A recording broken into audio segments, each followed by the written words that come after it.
hell with this. I'm going to make a cup of tea. Jane watched Paula's retreating back. Damn, she thought. Now she's pissed off with me. Milk, no sugar, she called, just to keep the conversation going. I'll get a chain for the door tomorrow, okay? And report last night to the police. Okay. Jane took another swipe at the wall. It was almost finished. After a moment, Paula came back out of the kitchen. And promise you'll phone them the instant he comes back. That too. Promise? Promise. Nothing that night.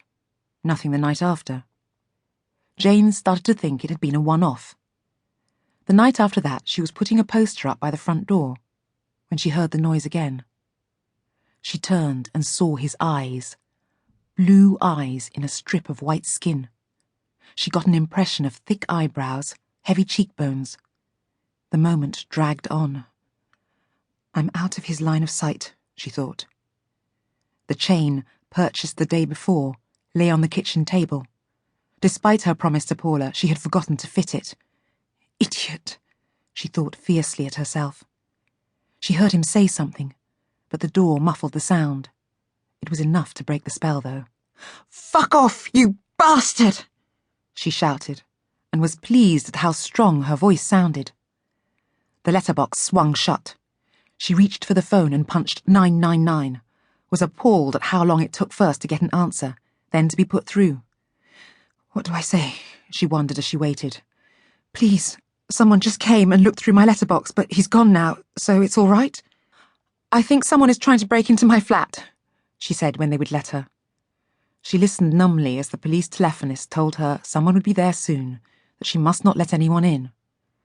She stood by the door until the police arrived. 3 of them, 2 men and a woman, not much older than she was. Not much we can do without a description, love, one of the men said. Once you've got the chain fitted, you could try opening the door to get a look at him, said the other. Sure, Jane thought. Sure. If you could keep him talking for a while, we might have a chance to get here before he goes, said the first man. The main thing is to keep calm and not do anything that might make him angry. I don't want to frighten you, but if he decides to hang about... Christ, that never even occurred to me. Jane made a conscious effort to unclench her fists, noting the sharp look the woman gave him. We'll catch him sooner or later, love, the woman said. We've got a very strong presence on this estate. Just give us time. That night, she dreamed of him. His eyes, caught by the moonlight, stared out of the darkness at her. Giant shadows jumped on the green walls behind him as he came towards her. Light glinted on the knife he carried. Her foot slid on the stair and she fell, twisting towards him. His mouth opened and he started to speak, but she knew she must not listen. Her scream cut the night. She woke, trembling and sweating, and did not sleep again. Jane slept late the next day. When she did get up, she was gritty-eyed and irritable. She wandered from room to room in the flat as if it were a cage. She couldn't bring herself to do any more painting or unpacking, and she knew she ought to fit the chain on the door. She ended up slumped in the sofa, drinking cup after cup of tea. All her energy had gone. A job application stared up at her from the coffee table. There were vacancies for assistants at the local library. She had been really excited when she saw the advert.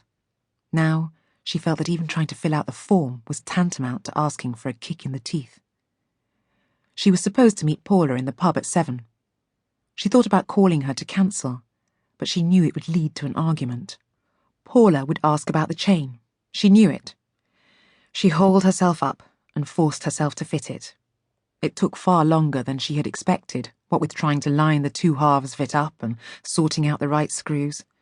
Oh, sod this, she muttered, then wondered if he were on the other side of the door listening. She did get it done in the end, and immediately felt much more secure. At least the door was the only way into the flat. She grinned. She'd make it a fortress if she had to. The hallway outside was empty. Jane shivered as she fumbled to double-lock her door. The fluorescent light cast harsh, multiple shadows on the institutional green walls.